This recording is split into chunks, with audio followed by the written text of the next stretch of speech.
Selamat pagi, selamat siang, selamat sore, dan selamat malam untuk para penonton yang sudah menyaksikan video kami. Di sini kami dari kelompok 4 mata kuliah Bioinformatika dari kelas RB Program Studi Sains Data Institut Teknologi Sumatera akan mempresentasikan tugas besar kami yang berjudul Klasifikasi Bioaktivitas pada Protein PARP dan estimasi nilai PIC 50 pada PARP pada kasus kanker menggunakan SVM atau support vector machine. Next. Sebelumnya kami akan memperkenalkan daftar nama anggota kelompok kami. Di sini ada saya sendiri, Muhammad Kaisar Firdaus, dan ada saudara Yogi Saitama, Albert Analavean, Muhammad Zaki Abdillah, Hartiti Fadlilah, dan Putri Intan Kirani. Next.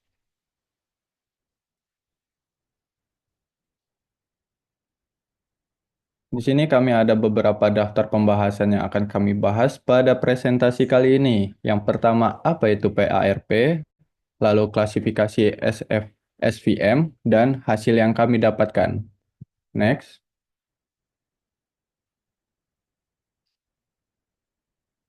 Apa itu enzim PARP?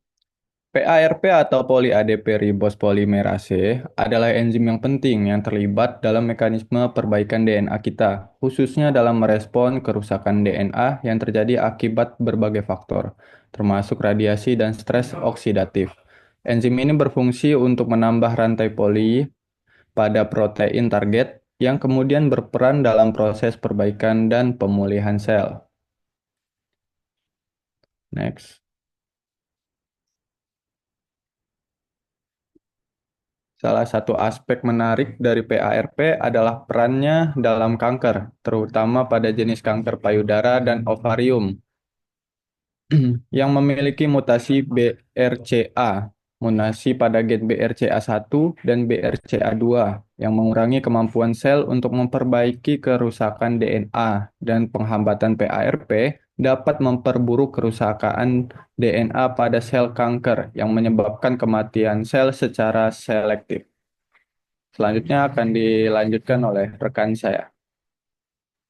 Oke, jadi di sini eh, kita konsepnya itu dikenal sebagai letalitas sintetis. Jadi letalitas sintetis itu konsep di mana jalur biologis yang paling melengkapi itu jadi esensial bagi kelangsungan hidup sel.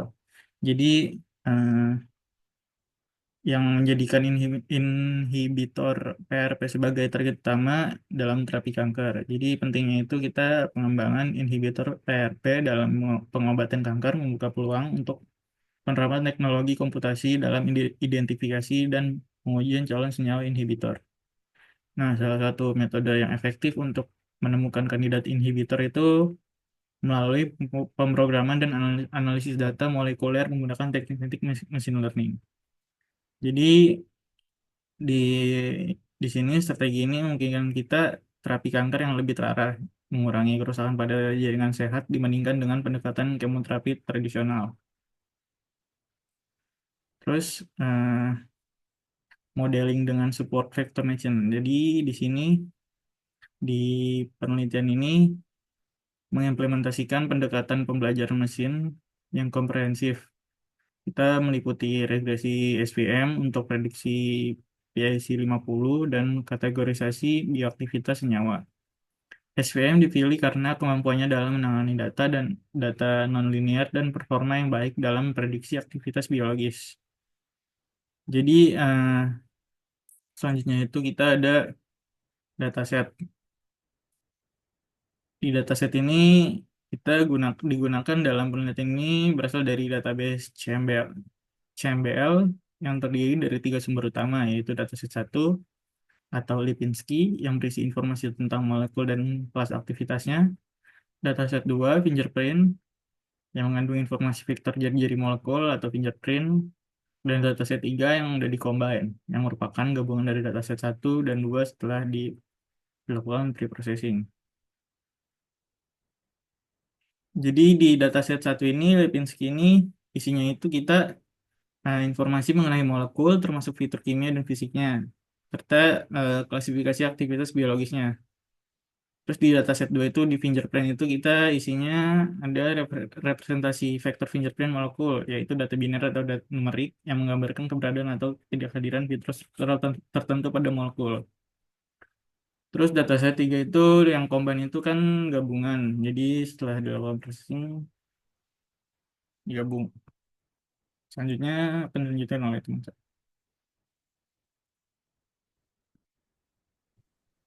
Baik, setelah sebelumnya kita membahas tentang dataset yang akan digunakan, di sini kita akan membahas tentang metode yang akan digunakan. Di sini ada dua, yaitu klasifikasi bioaktivitas PRP dan estimasi nilai PIC50.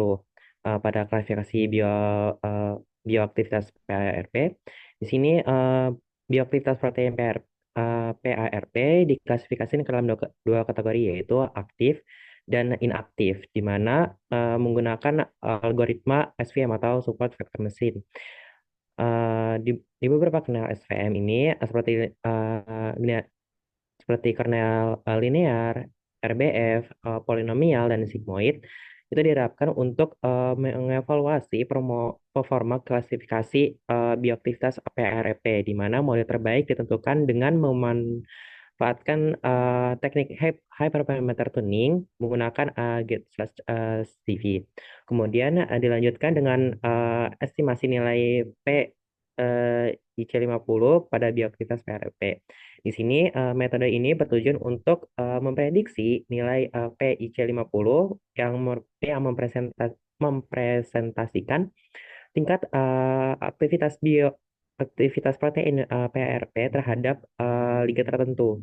Proses estimasi dilakukan dengan menggunakan algoritma SVM yang dioptimalkan untuk menghasilkan model prediksi yang akurat. Kemudian bisa lanjut. Kemudian kita masuk ke bagian hasil pembahasan. Oke, next. Yang di sini pertama itu ada fingerprint molecule. Di sini fingerprint molecule merupakan metode atau sarana untuk mempresentasikan struktur model dalam suatu senyawa kimia ke dalam format vektor biner, yaitu 0 dan 1. Kemudian fingerprint molecule digunakan juga untuk menangkap informasi dalam suatu senyawa seperti jumlah ikatan, jumlah atom, dan sifat topologis dari suatu senyawa kimia yang dapat digunakan untuk pencarian kandidat obat dan memprediksi model senyawa. Oke, selanjutnya akan Baik, selanjutnya ada visualisasi data. Nah, dari pengolahan dataset yang ada didapatkan perbandingan antara bioaktif yang aktif dengan yang tidak aktif, di mana bioaktivitas dengan kelas aktif memiliki jumlah yang lebih banyak ketimbang bioaktivitas dengan kelas inaktif. Nah, hal ini menunjukkan perkiraan bahwa jenis-jenis senyawa kimia PARP memiliki tingkat kesesuaian yang cukup tinggi untuk dijadikan sebagai kandidat obat penyakit kanker. Baik, next. Nah, di sini ada struktur molekul, di mana struktur molekul yang didapatkan berdasarkan data senyawa kimia PARP divisualisasikan dalam bentuk dua dimensi yang disimpan dalam format SMILE, di mana setiap struktur molekul memiliki nilai berupa hasil PRI yang menunjukkan hasil berikut. Dapat dilihat pada gambar. Baik, next. Nah, berikut ada fingerprint aktif pada semua bits yang dapat dilihat nilainya. Baik, selanjutnya akan dijelaskan oleh teman saya.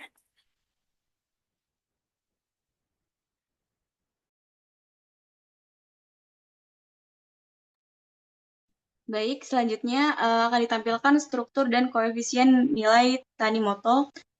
Seperti pada slide, visualisasi struktur molekul ini bertujuan agar dapat dilihat hubungan antara unsur penyusun struktur molekul serta mengidentifikasikan molekul potensial yang sekiranya memiliki tingkat bioaktivitas yang tinggi, sehingga meningkatkan kemungkinan menjadi kandidat obat.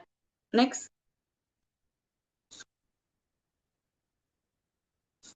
Selanjutnya, hasil visualisasi prediksi celah energi homolumo, di mana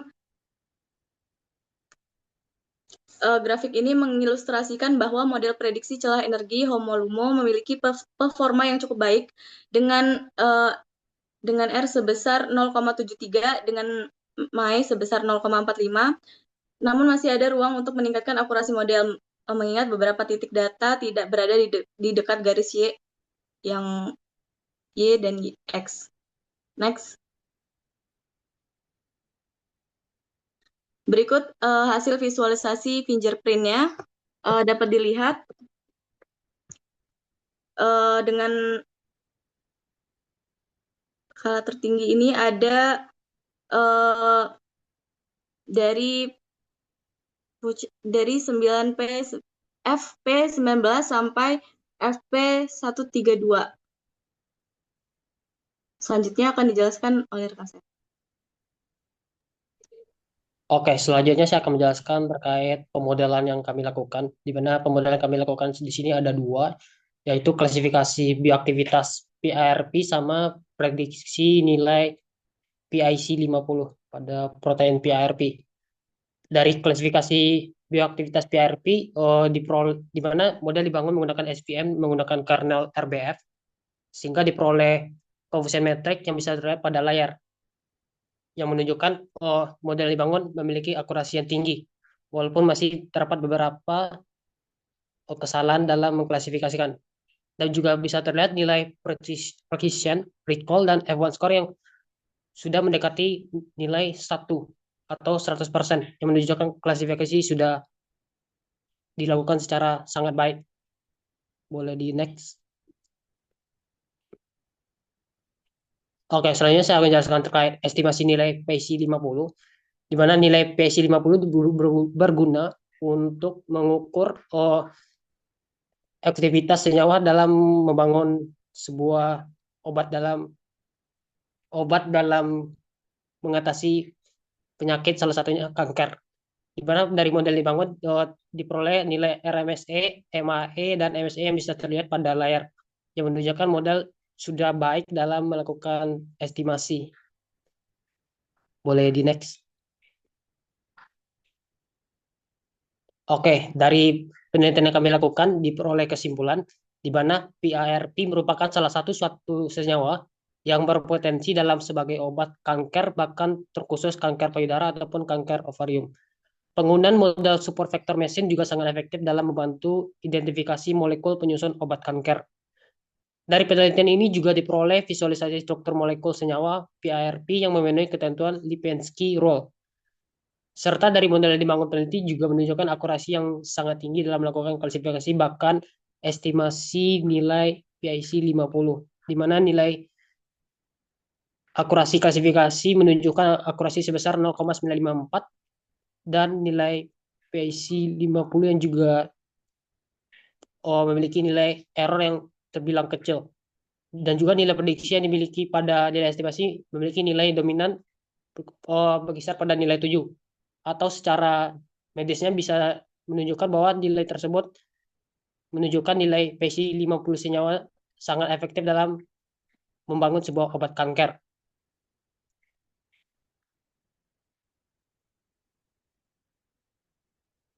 Oke, mungkin dari kesimpulan ini akhir dari penjelasan dari kelompok kami, dan sebelumnya kami ucapkan terima kasih dan kami akhiri. Wassalamualaikum warahmatullahi wabarakatuh.